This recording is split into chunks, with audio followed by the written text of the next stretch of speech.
বিশ্ব রাজনীতির এক অদৃশ্য মরুঝড়ে এখন হিমশীতল হাওয়া বইছে, বাতাসে ভাসছে এক অজানা বারুদের গন্ধ। ২০২৬ সালের এই উত্তপ্ত এপ্রিল মাস মানব সভ্যতাকে এমন এক খাদের কিনারে দাঁড় করিয়েছে যার গভীরতা পরিমাপ করা প্রায় অসম্ভব। একদিকে ভূমধ্যসাগরের তীরে এক অশুভ ছায়া, অন্যদিকে এশিয়ার বুকে এক নীরব কৌশলগত পশ্চাৎপসরণ। মধ্যপ্রাচ্যের ভূরাজনীতি ২০২৬ আজ এমন এক ভয়াবহ গোলকধাঁধায় পরিণত হয়েছে যেখানে শান্তির মুখোশ পরে রচিত হচ্ছে এক নতুন ও ভয়ঙ্কর নীল নকশা। কিন্তু কি ঘটবে যখন একটি দেশের শিরা উপশিরায় প্রবাহিত তেলের স্পন্দন চিরতরে স্তব্ধ হয়ে যাবে? কি হবে যখন একটি স্বাধীন রাষ্ট্রের ভেতরেই জন্ম নেবে আরেকটি সমান্তরাল এবং অপ্রতিরোধ্য রাষ্ট্র কাঠামো? আর কেনই বা একটি এশীয় পরাশক্তি হঠাৎ করে মধ্যপ্রাচ্যের সবচেয়ে গুরুত্বপূর্ণ কৌশলগত বন্দর থেকে নীরবে সন্তর্পণে বিদায় নিচ্ছে? আজকের এই বিশেষ প্রতিবেদনে আমরা উন্মোচন করব সেই ভূরাজনৈতিক রহস্যের জাল। স্বাগতম দেশজগৎ দিগন্তে। সাম্প্রতিক সময়ে আঙ্কারা এবং তেল আবিবের মধ্যকার সম্পর্ক এক অভূতপূর্ব তলানিতে এসে ঠেকেছে। এটি নিছক কোনো রাজনৈতিক চমক, সাময়িক মতবিরোধ বা সংবাদ মাধ্যমের শিরোনাম হওয়ার মতো সাধারণ কোনো ঘটনা নয়, বরং এটি দুই আঞ্চলিক পরাশক্তির মধ্যকার গভীর এবং কাঠামোগত বিভেদের এক নগ্ন বহিঃপ্রকাশ। এই চরম উত্তেজনার সূত্রপাত মূলত ২০২৩ সালের আন্তর্জাতিক জলসীমায় গ্লোবাল সুমুদ ফ্লোটিলার ওপর ঘটা সেই চরম অপ্রীতিকর পরিস্থিতির জের ধরে। তুরস্ক যখন ইসরায়েলের শীর্ষ নেতৃত্বের বিরুদ্ধে, বিশেষ করে প্রধানমন্ত্রী বেনিয়ামিন নেতানিয়াহু সহ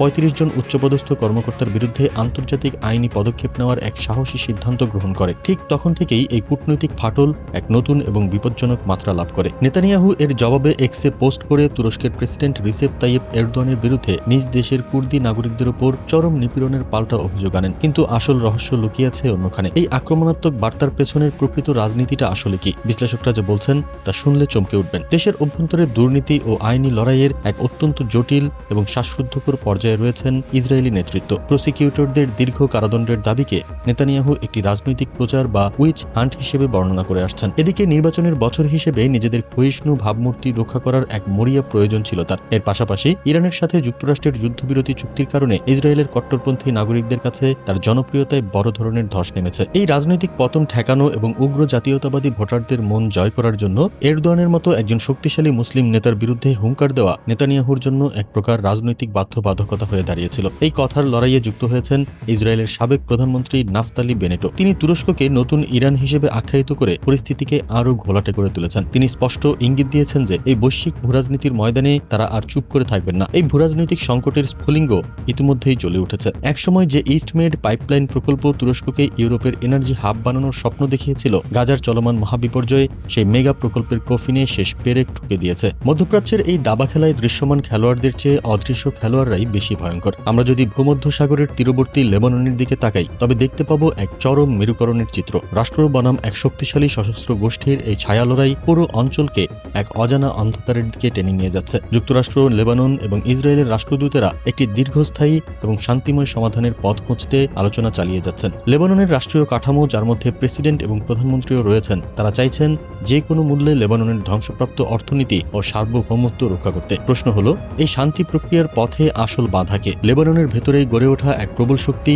হিজবুল্লাহ এবং তাদের নেপথ্যের মূল কারিগররা, বিশেষ করে ইরান, এই আলোচনার ধারাকে সম্পূর্ণ ভিন্ন খাতে প্রবাহিত করতে চাইছে। এই গ্লোবাল জিওপলিটিক্স বা বৈশ্বিক ভূরাজনীতির ময়দানে তারা লেবাননকে একটি কৌশলগত ঢাল হিসেবে ব্যবহার করতে প্রস্তুত। লেবাননের রাষ্ট্রপ্রধান স্পষ্টভাবে জানিয়ে দিয়েছেন যে তিনি তার দেশকে অন্য কোনো বিদেশি শক্তির আঞ্চলিক স্বার্থের গুটি হিসেবে ব্যবহৃত হতে দেবেন না। দীর্ঘদিনের রাজনৈতিক অস্থিরতা এবং বৈরুত বন্দর বিস্ফোরণের ক্ষত কাটিয়ে না ওঠা লেবাননের সাধারণ মানুষ আর কোনো প্রক্সি সংঘাতের ভার নিতে প্রস্তুত নয়। কিন্তু অপরপক্ষের যুক্তি হলো সম্পূর্ণ ভিন্ন। হিজবুল্লাহর দাবি, লেবানন সরকারের হাতে ইসরায়েলকে চাপে ফেলার মতো যথেষ্ট সামরিক বা কূটনৈতিক সক্ষমতা নেই। লেবাননের সেনাবাহিনী এই সমীকরণে সরাসরি যুক্ত নয়। হিজবুল্লাহ ব্লকের নেতা মোহাম্মদ রাদ যে সতর্কবাণী দিয়েছেন তা লেবাননের ইতিহাসে এক পুরনো ক্ষতের কথা মনে করিয়ে দেয়। তিনি ১৯৮৩ সালের ১৭ মের চুক্তির কথা স্মরণ করিয়ে দিয়েছেন।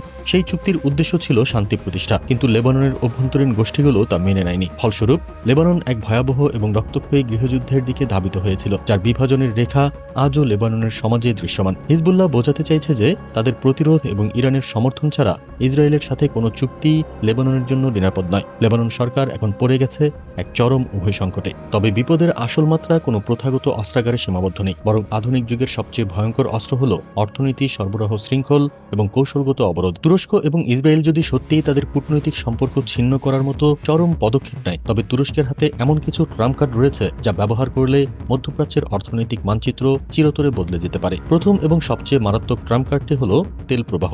বাকু তিবিলিসি জেহান পাইপলাইনের মাধ্যমে আজারবাইজান থেকে আসা তেল তুরস্কের মধ্য দিয়ে ইসরায়েলে পৌঁছায়, যা তাদের মোট জ্বালানি চাহিদার প্রায় 50% পূরণ করে। যদি তুরস্ক জাতীয় নিরাপত্তার দোহাই দিয়ে এই পাইপলাইনের ভাল্ব বন্ধ করে দেয় তবে তা হবে এক চরম অর্থনৈতিক বিপর্যয়। যদিও বর্তমানে শ্যাডো ফ্লিট বা ছায়া নৌবহরের জটিল প্রক্রিয়ার মাধ্যমে এই সরবরাহ টিকিয়ে রাখা হয়েছে, তুরস্কের এই একটি পদক্ষেপে সেই ব্যবস্থা মুহূর্তেই মুখ থুবড়ে পড়বে। এর পাশাপাশি রয়েছে আকাশসীমার অবরোধ। তুরস্ক যদি বেসামরিক বিমান চলাচলের জন্য তাদের আকাশসীমা সম্পূর্ণ বন্ধ করে দেয় তবে আন্তর্জাতিক এভিয়েশন খাতে এক ভয়াবহ অচলাবস্থা তৈরি হবে। ফ্লাইটের রুট দীর্ঘ হবে, জ্বালানি খরচ বাড়বে এবং টিকিটের মূল্য আকাশছোঁয়া হবে। কিন্তু এই চরম উত্তেজনার মধ্যেই এশিয়ার বুকে ঘটে যাচ্ছে আরেক নীরব মহাবিপর্যয়। মার্কিন যুক্তরাষ্ট্রের স্যাংশন বা নিষেধাজ্ঞার চাপে পড়ে ইরান থেকে কৌশলগত পিছু হচ্ছে ভারত। চাবাহার বন্দর, যা ছিল এশিয়ার ভূরাজনীতিতে ভারতের সবচেয়ে বড় তুরুপের তাস, চীনের বেল্ট অ্যান্ড রোড ইনিশিয়েটিভ এবং পাকিস্তানের গোয়াদর বন্দরের বিপরীতে ভারতের প্রধান কৌশলগত উত্তর, সেই বন্দরের নিয়ন্ত্রণ এখন হাতবদল হতে যাচ্ছে। আগামী 26 এপ্রিল 2026 তারিখে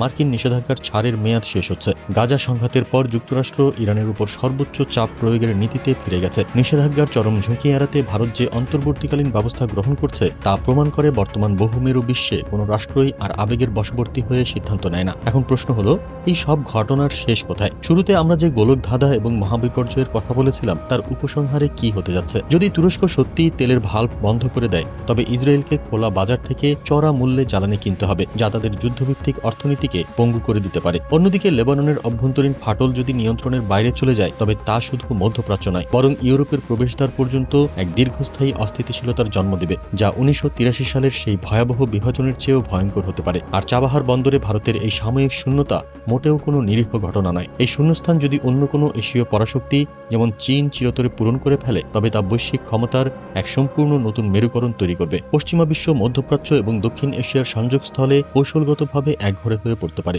তুরস্ক তাদের সামরিক শক্তি বৃদ্ধি এবং ন্যাটো মিত্রদের সাথে সম্পর্ক গভীর করার পাশাপাশি পাকিস্তান, সৌদি আরব ও মিশরের মতো দেশের সাথে নতুন বলয় তৈরি করছে। 2026 সালের এই ঘটনা প্রবাহ আমাদের এক নিষ্ঠুর সত্যের মুখোমুখি দাঁড় করিয়ে দেয়। আন্তর্জাতিক রাজনীতিতে স্থায়ী কোনো মিত্র বা শত্রু নেই, আছে কেবল নিজ দেশের স্থায়ী স্বার্থ। আমরা এখন এমন এক ক্রান্তিলগ্নে দাঁড়িয়ে আছি যেখানে এই অদৃশ্য দাবা খেলায় শেষ পর্যন্ত কে চেকমেট করবে তা কেবল সময়ই বলে দেবে। কিন্তু একটি বিষয় নিশ্চিত, বিশ্ব আর কখনোই আগের মতো থাকবে না। বিশ্ব রাজনীতির এই রোমহর্ষক মোড় এবং আসন্ন পরিবর্তন নিয়ে আপনাদের কি মতামত কমেন্টে জানান। আর এই ভূরাজনৈতিক সংকটের পেছনে আসল মাস্টারমাইন্ড কে এবং তারা কিভাবে দাবার চাল চালছে তা বিস্তারিত জানতে স্ক্রিনে আসা এই ভিডিওটিতে এখনই ক্লিক করুন। সত্যের নেপথ্যের গল্প জানতে দেশজগৎ দিগন্তের সাথেই থাকুন।